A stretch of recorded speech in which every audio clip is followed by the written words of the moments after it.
It all ended with a bullet. The day birthed a nightmare none of us would ever wake from. Worst of all, they thought it was some kind of sick joke. He was the most controversial nominee for president. One side worshipped him, the other reviled him. Standing on the podium, his bright crimson hat burned against a cloudless sky.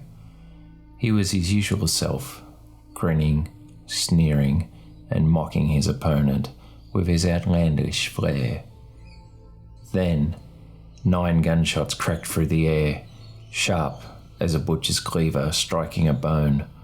For a moment, he stood there, frozen, with a grotesque look of confusion. A bullet found its mark, tearing through his skull. The crowd erupted in horror as a crimson mist painted the front row. The metallic scent of flesh and blood mingled with the cool autumn breeze. Secret Service agents swarmed him, but it was too late. Then came the blackout. The media purged all the footage, burying the evidence under bureaucratic silence. Then the whispers of blame spread like an infection. News anchors foamed at the mouth. Their eyes glinted with opportunism as they spun the horror into ammunition against their enemies. A nation, an already cracked mirror, shattered utterly when a single tweet ignited a firestorm. Bang, bang, bang. Shame we didn't kill the fascists sooner. It was just another post, lost in the abyss of millions. Yet, it was the spark that would set the world ablaze. I was in Florida when it all collapsed. The sun shimmered over the pool where I lay, its warmth a frail comfort against the cold dread coming in my gut. Then came the alert. My phone's screen bled red with a single message. Attention all citizens, stay in your homes. Anyone on the streets will be shot on sight. I had disconnected from media a week ago, a detox I called it. Maybe this year it'd been a bad mistake. Opening X, my breath was stolen from me. The nominee's shattered face dominated every thread. His lifeless eyes stared at me, hollow and accusatory. Poison flowed freely. The left rejoiced, and the right wept and raged.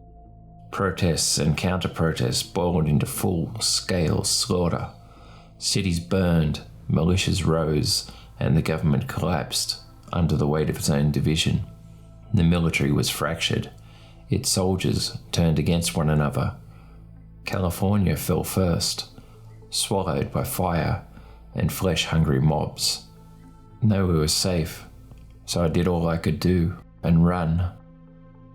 Now here I lay, wedged in a crawl space, my coffin. Beneath me, footsteps thudded, slow and deliberate. My fingers tightened around the cold steel of a knife. But it didn't give me no comfort. Through the crack, warm light split into the darkness, illuminating the beast that hunted me. Large, clammy hands rifled through my belongings with clumsy force, knocking over chairs, scattering papers.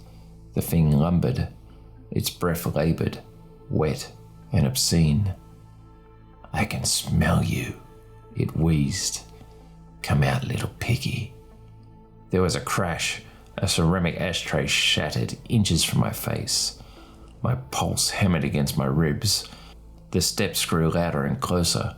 The floorboards groaned under the creature's weight. I expected them to crack, to swallow him whole, but the house refused to grant my salvation. "Come out, little piggy. I'm hungry."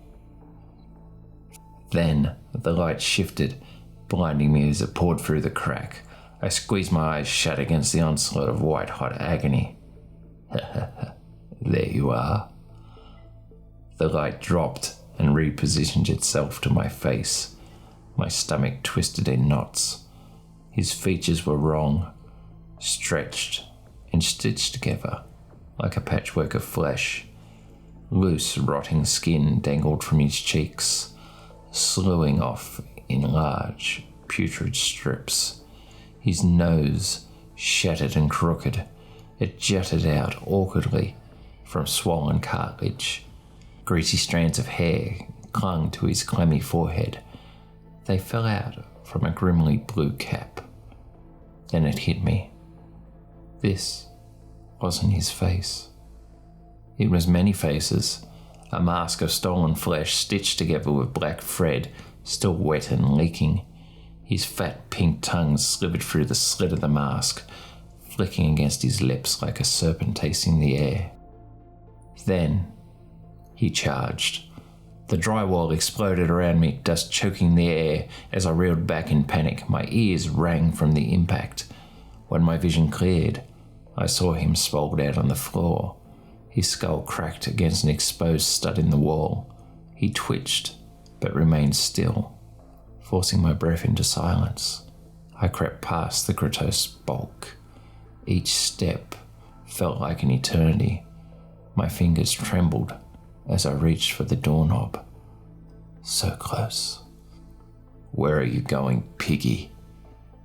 Without warning, a vice clamped around my throat.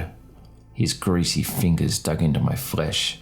Nails began to pierce my skin. Hot blood trickled down my neck. I swung blindly. My fist crashed into something soft but yielding. A grunt. He loosened his grip just a little bit. Seizing my chance, I hooked my hand underneath his pinky finger and I wrenched it backward with all my strength. The snap was wet and sickening. He howled in agony and released me. My feet barely touched the ground as I lunged towards the door. The night air struck me like a slap.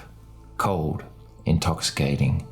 Behind me, an animalistic scream erupted into the night, shaking the rotten bones of the house to its core. I didn't look back. I ran and I ran. But the streets, they were worse than the creature I left behind. The air smelled like decay, of rotting bodies left in the gutters. The streetlights flickered. Some were shattered. Others were blinking with erratic, failing energy. In the distance, fires cracked, painting the sky with hues of hellfire. The city was a graveyard, a labyrinth of decay. A radio crackled from a nearby abandoned vehicle. The voice was broken, static-laden, but I could make out some words. Survivors. Head. South. Safe zone. Maybe. Maybe. That word hung in my mind like some sort of cruel joke. A shriek cut through the air behind me, followed by heavy, dragging footsteps. The son of a bitch was still coming. I ran faster. I had to find the safe zone. I had to. Days turned into nights. My body was weary and frail. The world had turned into a feeding ground for monsters. Some still human. Others twisted into horrors by madness that gripped the nation. I passed through ghost towns, homes left open like yawning graves, their inhabitants either dead or worse. Blood-stained walls told me of their stories. Messages were scrawled in shaky hands. They are everywhere. Trust no one, not even yourself. The nightmare wasn't ending. It was just evolving. I reached the outpost, once a military checkpoint, now a charred ruin. The corpses of soldiers lay sprawled in the dirt, their throats torn open, their weapons scattered. America is gone, a husk of once was. The blood that once bound us now stains the earth, feeding the hatred that will never die. The American dream is dead. As I stood there among the dead, footsteps crunched from behind me. A guttural voice, all too familiar, rasped one final word. Piggy.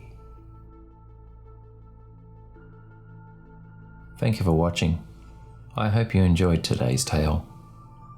On a personal note, watching what's happening in the US and the world at the moment with current political climate, it's a shame.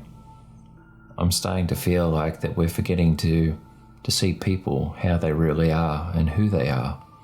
We're getting divided amongst left and right. Both sides are wrong. We shouldn't be looking at each other with such hatred and malice. Looking at what's happening in America, and also here in my home country of Australia, it's very sad and depressing, the state of what's happening with politics. We need to remember that we're all humans, we have feelings, we have emotions, and we should take care of each other. Once again, thank you for watching. If you enjoy my content, please like, comment, and subscribe. And keep watching for what's in the dark.